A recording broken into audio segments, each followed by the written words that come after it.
제11회 베를린 올림픽에서 2시간 29분 19초 세계 신기록으로 마라톤에서 우승한 손기정 선수를 여러분은 한국 사람이면 다 아는 그 이름을 잘 아실 것입니다. 일본에 의해서 나라가 패망했기 때문에 일본 국적을 가진 상태에서 출전을 했어요. 우승을 해서 시상식에서 이제 금메달을 받는데도 일장기가 올라가고 일본 국가가 연주되자 승리의 면류관, 그 월계관을 쓰고도 고개를 푹 숙이고, 저 표정 보면은 침울한 표정입니다. 당시 동아일보에서 일장기를 이렇게 없애버린 시상식 사진을 실어가지고 한동안 신문 발행이 중단되는 핍박을 받기도 했습니다. 승리의 월계관과 함께 당시에 독일의 총통이 누구냐면 히틀러입니다. 히틀러에게서 수여받았던 월계수, 그 대왕 참나무입니다. 저 가슴에 품고 있죠. 저 월계수 나무는 그의 모교인 옛 양정고등학교에 심어져서 지금은 거목이 되었습니다. 바로 저 나무입니다. 그 월계수 나무 곁에 세운 기념비에는 이렇게 비문이 적혀 있어요. 승리의 영광을 위하여 자라고 좀 더 높은 완성으로 나아가자. 우리 믿는 자들에게는 이렇게 읽혀질 수 있을 겁니다. 장차 받을 영원한 승리자의 하늘의 영광을 위하여 믿음이 더 성장하여 끝까지 달려가자. 성도는 광야 인생의 믿음의 마라톤 경기에 출전한 선수들입니다. 우리 옆에 있는 분들 다 선수들이에요. 다 한번 이렇게 서로 바라보며 격려합시다. 우리는 다 선수들입니다. 최종 결승점은 하늘의 보좌에 계시는 하나님 아버지 앞입니다. 바울은 로마 감옥에 투옥되어 있던 주 62년경 빌립보 교회 성도들에게 자신은 계속하여 하나님 부르신 부름의 상을 위하여 달려가고 있다고 고백하고 있습니다.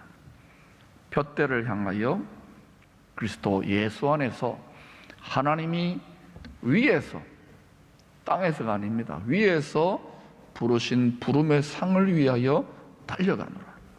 이 달려간다는 영어 번역이요, press on입니다. 막 이렇게 프레스 있잖아요. 압력을 넣는다는 거예요. 우리는 육신의 정욕과 세상의 정욕과 이성의 자랑 때문에 하늘의 꼬린 지점으로 안 가요. 그저 이 땅을 위해 달려가는 경향이 있어요. 그래서 안 달립니다. 영원한 그 면류관을 위하여. 그래서 사랑이 강권을 하고요. 또 우리보다 앞서 그 길을 걸어갔던 의인들의 영혼들이 속삭이듯이 강권을 해요. 또 성령도 말할 수 없는 탄식으로 강권을 해요. 밀어붙이고 있는 거예요. 프레스 온. 강한 추진력으로 앞에 있는 장애물들이 있습니다. 가로막는 시험들이 이걸 밀어붙이는 거예요. 칙칙폭폭 전기기관차처럼 계속 추진력을 가지고 달려간다는 거예요. 여러분, 마라톤 경기까지는 아니라도 이런 장거리 경기 해보셨나요? 뭐 1km, 400m 또는 5km 이런 거 달려보면은요, 중간에 막 주저앉고 싶잖아요. 여러분 중에도 이 믿음의 경주에 이런저런 다 보면, 물어보면은 100가지, 1000만 가지 저마다의 사연과 시험과 어려움들이 있습니다. 다 그거요, 쓰잘데기 없는 변명들입니다. 진실로 하늘의 부르심의 상을 확실하게 바라보는 자는 그거 툭툭 털어버리고 전진합니다. 자, 모처럼 한번 해보십시다. 오른손, 양손 다 들어보세요. 시작. 툭툭. 한 번 더 시작. 툭툭. 독사에 물린 겁니다. 툭툭. 안 죽습니다. 사명을 다할 때까지. 바울은 주 35년경 30세의 청년 엘리트로 랍비였습니다. 공회원이었습니다. 부잣집 아들이었습니다. 그런데도 살아계신 주님을 생생하게 만났어요. 그 이후로 삶의 목표와 방향이 근본적으로 달라지게 되었습니다. 주 68년 약 63세의 나이로 순교할 때까지 33년 전에 그가 처음으로 아나니아라고 하는 다메섹의 제자를 통하여 예언적 기도를 받은 대로 그의 인생이 그대로 풀어집니다. 이방인의 사도로서의 위에서 부르신 사명을 감당하기 위하여 그가 많은 고난을 하나님의 섭리 속에 겪어야만 했습니다. 여러분 신앙의 목표가 고생 좀 안 하자, 시험 좀 없애자. 만약 여러분의 신앙의 목표가, 기도의 목표가 그것이라면 여러분은 예수 믿는 게 뭔지를 아직 모르는 것이고 영혼의 성장과 성숙이 무엇인지를 전혀 감을 못 잡고 있는 분이에요.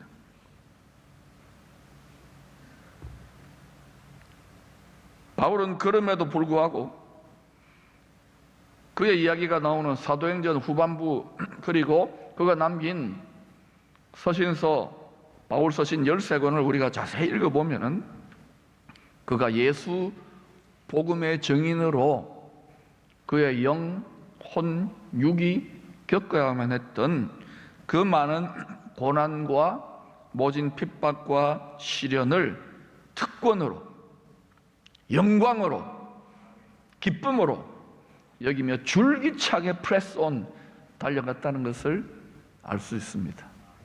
우리하고는 참 다르지요. 그래서 그가 하늘에 해와 같이 빛나는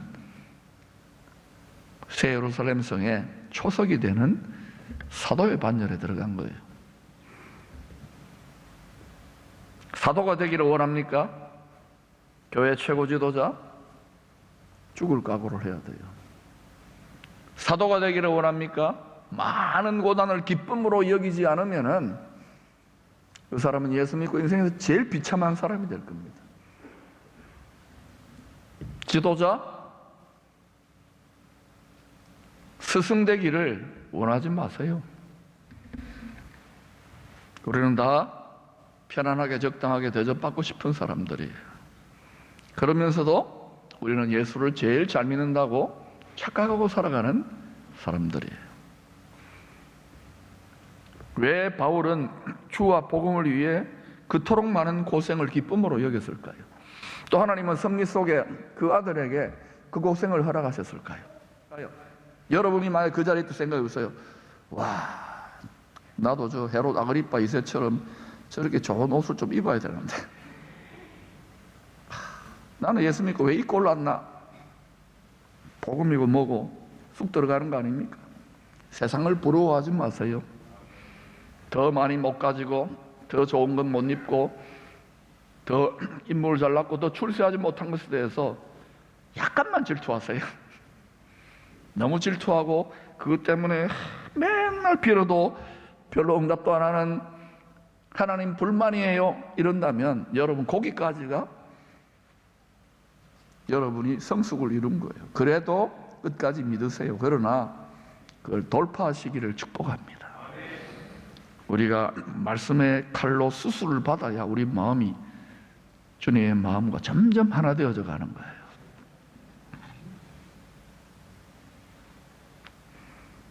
바울은 예수를 적당하게가 아니라 너무 지나치게 믿었어요. 소위 말해서 균형을 잃어버린 거예요. 우리 균형 좋아하잖아요. 우리 균형이 필요합니다. 다 버림받고 쇠사슬에 비참하게 결박당한 죄수 주제에 온갖 세상의 부귀영화와 호의호식을 다 누리는 사람들에게 나처럼 예수 믿고 구원을 받으라고 왜 그 말을 할까요?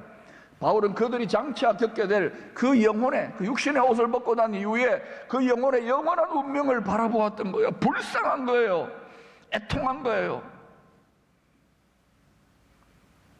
여러분이 오늘 예배를 드리고 나아가면은 이 세상에 살아가는 사람들을 다 볼 때에 거의 대부분은 육신으로 봅니다. 그 속에 영혼을 보라니까요. 여러분 자녀들과 여러분 자신의 영혼을 보라니까요. 제가 이런 말을 해도요, 다 콧방귀 껴요. 심장이 뛰고 있으니까, 편안하니까, 이게 영혼이 갈 것 같으니까. 그렇지 않습니다, 여러분.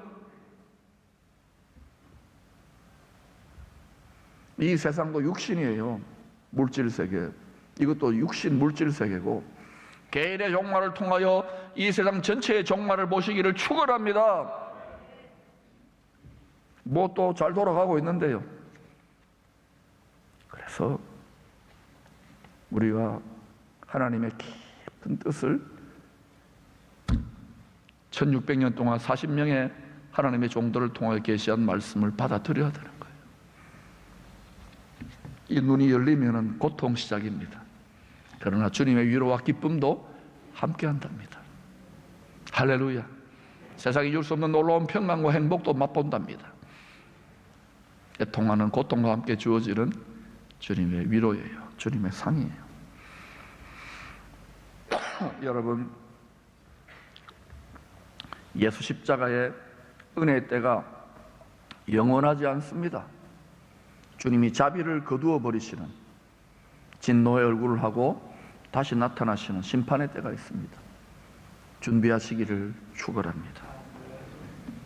결국 바울의 재판은 결론 나지 않았어요. 그래서 로마 황제가 재판장이 로마 대법정으로 이관됩니다. 약 30세쯤 예수를 믿고 난 이후에 바울의 삶은 완전히 바뀌었습니다. 선한 싸움 그 자체였어요. 마라톤 경기에 참여한 선수처럼 스스로를 항상 훈련하며 달려갈 길을 완주하는 삶이었습니다. 그래서 그는 곧 주님으로부터 영원한 상, 면류관을 곧 받게 될 것을 학수고대했습니다. 태릉서수촌의 운동선수들이 그 메달 목에 거는 걸 학수고대하듯이 말입니다. 이 면류관의 헬라어 단어는 스테파노스입니다. 따라합시다. 스테파노스.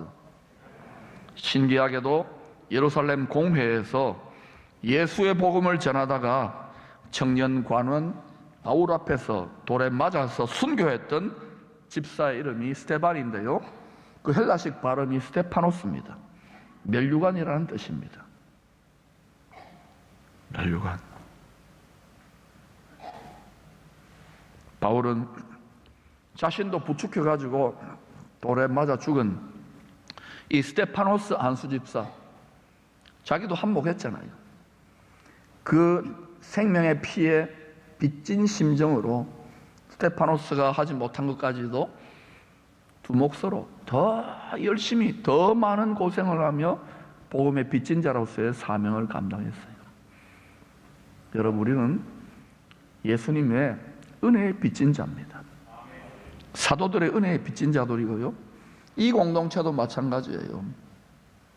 누군가가 여러분의 연약하고 엉터리 같고 부족하고 허물 많은 믿음을 누군가가 희생제물로 뒤집어 썼기 때문에 이 공동체가 이 정도라도 유지된다는 걸 아시기를 바랍니다. 비판하고 지적하고 말한다고 되는 게 아니에요. 뒤집어 쓰고 마음이 피를 흘리기까지, 육체의 피는 아니더라도 너희 몸을 하나님께 살아있는 희생제물로 드리라. 그때 새 마음, 예수의 마음을 받기 때문에 그때 주의 뜻을 깨닫고 분별하는 거예요. 그때 복이 되는 거예요. 제사에는 항상 제물이 필요해요. 예배도 마찬가지인 거예요. 우리 몸을 살아있는 희생제물로 드릴 수 있기를 축원합니다. 그때 마음을 받는 거예요. 우리 마음을 하나님을 닮은 마음. 그때 복이 임해요. 예배 때 이 마음은 예비도 안 하시고 아무리 복 달라고 난리법석을 떨어봐요. 갈수록 어려워질 거니까. 저주가 아닙니다. 여러분이 복을 받고 누리라고 이 시대에 영혼 육에 요셉의 곡히 참고 어대라고 지금 눈물로 호소하고 있는 거예요. 성경 전체를 보면 약 7가지의 의로우신 재판장이 하늘에서 예비하고 있는 면류관들, 메달들이 소개되고 있습니다. 그러니 여러분 꼭 집에 가셔서 성경 소프트웨어를 찾아서 면류관 또는 관이라는 단어를 쫙 한번 찾아서 조사해 보십시오. 왜냐하면 저와 여러분이 장차 저 하늘에서 받게 될 메달의 종류, 색깔, 관계가 있습니다. 매달 나는 그런 거 싫어요. 나는 면류관 싫어요. 이런 분들은 무시해도 좋아요. 그 7가지 구원 올림픽의 메달에는요. 자, 오른손 들어보세요. 따라합시다. 의의 면류관, 썩지 않을 면류관, 생명의 면류관, 영광의 면류관, 금면류관, 기쁨과 자랑의 면류관, 인자와 긍휼의 면류관, 대개 7개로 나뉘어집니다. 한 번 더 할까요? 의의 면류관, 썩지 않을 면류관, 생명의 면류관, 영광의 면류관, 금면류관, 기쁨과 자랑의 면류관, 인자와 긍휼의 면류관. 여러분 면류관 몇 개 가지고 싶어요? 다 갖고 싶대. 각각의 면류관을 묘사하고 있는 말씀들을 분석해 보면 그 성격과 의미가 조금씩 다릅니다. 뉘앙스가. 또 어떻게 하면은 그런 면류관이 주어지는지도 거기에 나와 있어요. 그러나 이 외에도 면류관은 아니지만은 면류관 못 받은 분들이 삐지잖아요. 그래서 의로우신 재판장이 약속하신 상들이 있습니다. 따라합시다. 작은 자 냉수 한 그릇 대접상. 예, 좀 긴데요. 작은 자에게 냉수 한 그릇 대접해도 상이 있다 그랬어요. 선지자 영접상, 의인 영접상, 은밀한 구제상, 은밀한 기도상, 은밀한 금식상, 주와 복음을 위해, 이거는 내가 할게요. 주와 복음을 위해 모욕과 박해와 음해를 당할 때의 큰 상 등이 있습니다. 그리고 이시 교코상이 있습니다. 니키무라 유키상도 저희 교회 다닙니다. 여러분, 물론 우리가 회개하고 예수 믿음을 끝까지 지키면, 끝까지 지켜야 됩니다. 믿음을 버리면 안 돼요. 말씀의 약속대로 구원의 완성, 몸의 부활을 선물로 받게 됩니다. 그걸 날마다 생각해야 돼요.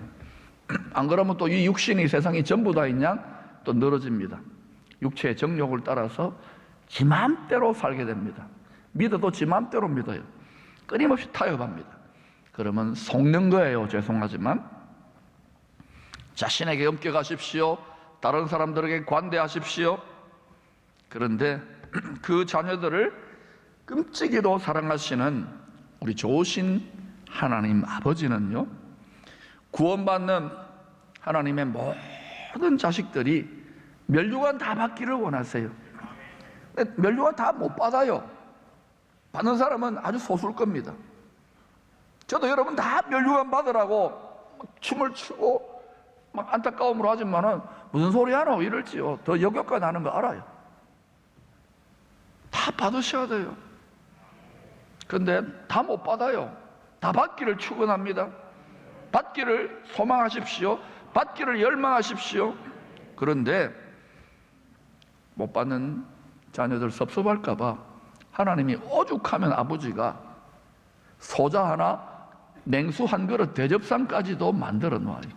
꼭 초등학교 졸업식장에 보면은 다 애들 금메달 따는 거 아니잖아요. 트로피 주는 거 아니니까 못 받는 애들, 상 못 받는 애들 열 받는다고 뭐 어때요? 뭐 인사 잘하는 거 상, 머리 잘 깎은 거 상, 쌍꺼풀 잘하는 상, 별상을 다 만들어가 주잖아. 그러면 그 상 받았다고 좋아해요.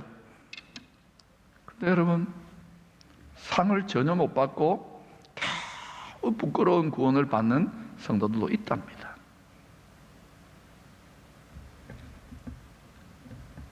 성경을 읽어보세요. 신학적으로도 이걸 뭐 욕하고 반박하는 사람도 있는데 저는 그렇게 안 생각합니다. 그럼 미쳤다고 우리가 열심히 신앙생활 합니까?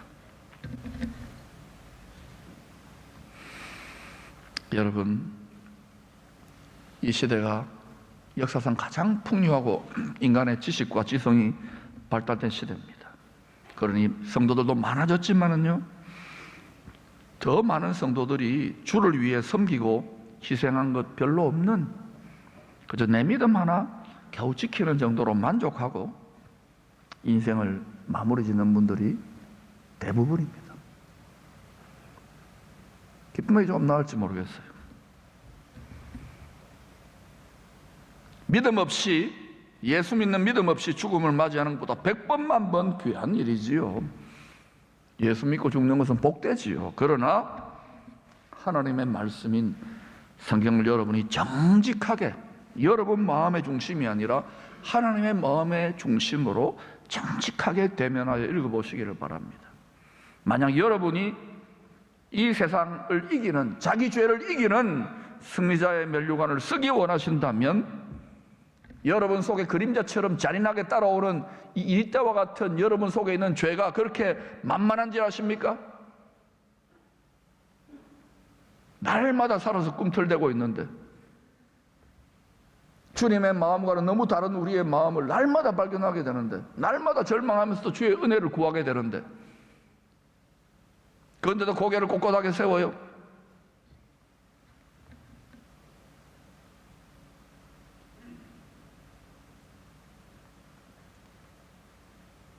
그러려면 우리가 이 세상에 써야 할 면류관이 있습니다. 주님이 쓰신 가시면류관입니다. 앞에서 말한 7가지 면류관은 다 쓰기를 원하지요. 그러나 이 땅에서는 그 면류관은 우리가 주의 뜻을 따라서 믿음의 마라톤 경주를 때로는 포기하고 싶고, 때로는 이런저런 시험이 있고, 때로는 하나님께 버림받음 같은 그 속에서, 때로는 사랑하는 사람들의 비난과 정죄까지도 참아가면서 걸어가야 되는 그 여정 속에서 가시지요. 이 가시면류관을 쓰고 주님도 아버지의 뜻을 이루셨어요. 여러분 중에서 지금 이 가시면류관을 고통스럽게 마음의 고통으로, 육신의 고통으로 쓰고 있는 분들이 있을 겁니다. 사도 바울도요, 하나님의 높은 섭리 속에서 육체의 가시, 사탄의 사자, 이 가시면류관을 썼어요. 그런데 이거 빼주세요. 너무너무 아파요. 이것 때문에 내가 고생해요. 복음이 잘 전해지지 않아. 이러니까 3번이나 기도하는 하나님을 했어요. 내버려 두라. 내 능력이 네가 약한 데서 그 가시면류관, 육체의 가시를 쓰고 있는 것이 나에게 더 낫다. 바울이 뭘 봤을 것 같아요? 자기 육체의 가시면류관 속에 하늘의 영원하게 빛나는 영광의 면류관이 보관되어 있구나. 이것을 보았기 때문에 바울은 자기의 약한 것에 대하여, 자기의 가시, 육체의 가시에 대하여 기뻐하고 즐거워하며 크게 기뻐했다 그래요. 그냥 기뻐가 아니면 대히 크게 기뻐했어. 크게. 할렐루야. 그러므로 이 시즌에 여러분이 믿음을 지키며 복음을 위하여 애쓰다가 겪는 가시면류관이 있습니까? 육체의 가시가 있습니까? 완전히 다른 패러다임으로 받아들이시기를 축원합니다. 그때에 그 별것도 아닌 가시면류관을 짓밟게 돼요. 그때 이기게 돼요. 그때 강하게 되고 담대하게 되고, 그때 평강을 느껴요. 그때 기쁨이 충만하게 되는 거예요. 그때 철들게 되는 거예요. 돌파가 일어나는 거예요. 예수 믿는 것 결코 약하지 않아요. No cross, no crown. 이 땅에 자신의 몫에 태인 십자가가 하늘에 자신의 몫에 태인 영광입니다. 이 세상에 우리 몫에 태인, 우리가 쓰고 있는 자기 가시면류관이 하늘에 우리 몫에 태인 자기 하늘 영광의 면류관인 거예요. 그러므로 여러분이 주와 복음을 위해 당장의 10배가 없고 희생만 당하고 그런다고 해서 내가 지금까지 가족을 위하여, 직장을 위하여, 교회를 위하여 알아주지도 않는 이 모든 고생, 자식들의 모든 고생이 억울합니까? 원통합니까? 생각을 바꾸시기를 바랍니다. 주와 복음을 위하여, 영원한 나라를 위하여 여러분이 희생하고 버리고 섬긴 것들은, 여러분의 눈물은 결코 헛되지 않습니다. 다 하나님이 다 카운트해요. 그걸 여러분 다 영원한 하늘의 아름다운 보석 같은 재료로 하나님의 집을 짓고 계셔요. 영원히 그 백성들과 함께 거하실 처소, 세상에 썩어질 음탕하고 음란하고 거짓이 난무하고 육신의 정욕이 난무하는 이런 집들하고는 차원이 다른 거예요. 그 집이 예비되고 있는 거예요. 오늘 기쁨의 성도들은 하나님 앞에 이 보석 같은 마음을 올려드림으로 하나님께서 여러분을 위하여 장차 하늘에 예비하신 그 면류관들을 다 받아 쓰시기를 축원합니다.